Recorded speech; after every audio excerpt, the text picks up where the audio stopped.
Opinions versus information.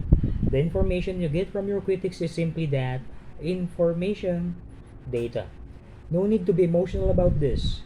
It's just feedback. The problem is, it's really hard to get pure information these days. When it comes to critics, almost all information is biased.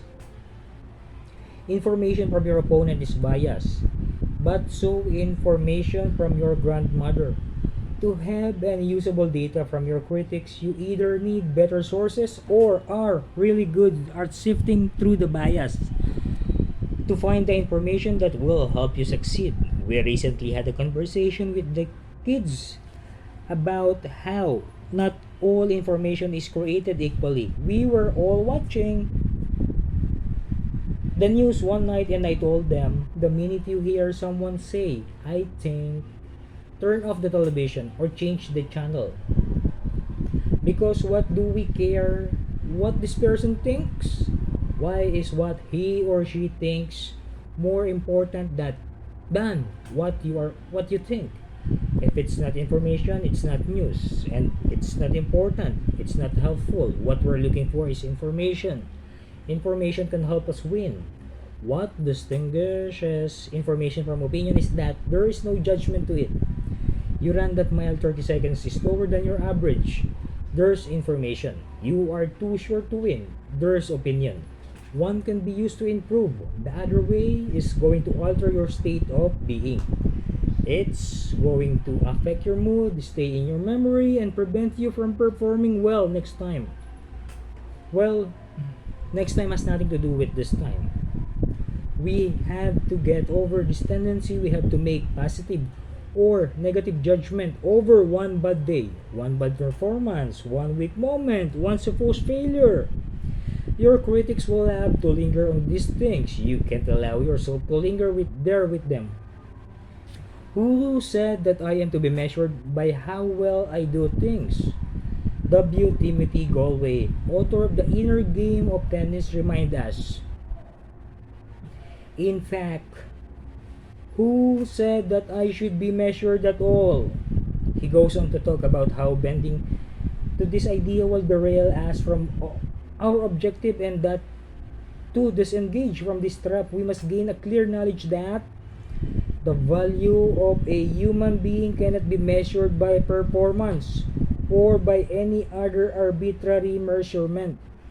Whether you win or lose, whether today is your best or your worst, this has nothing to do with your value as a human. It's simply information.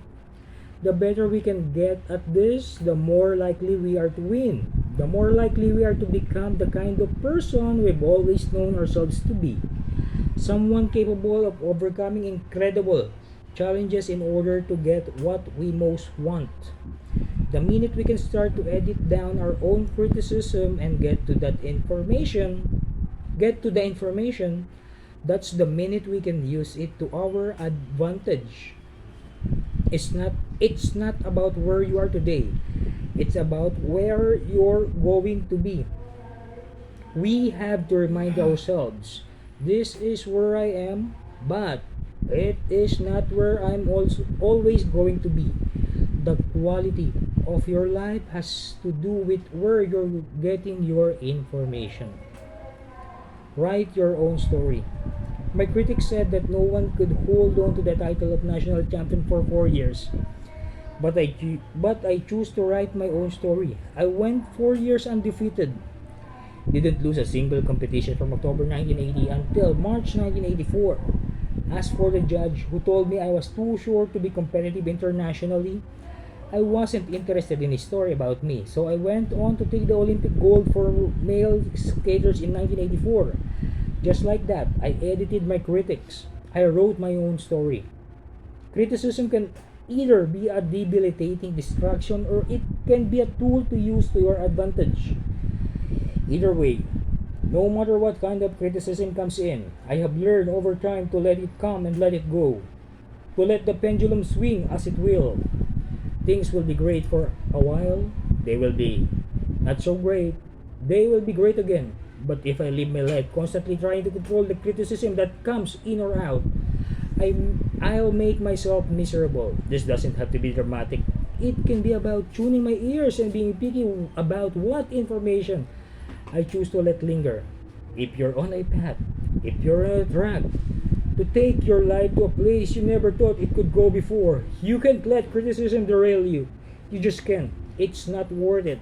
You just have to stay on your track. Nobody gets to decide your future except for you.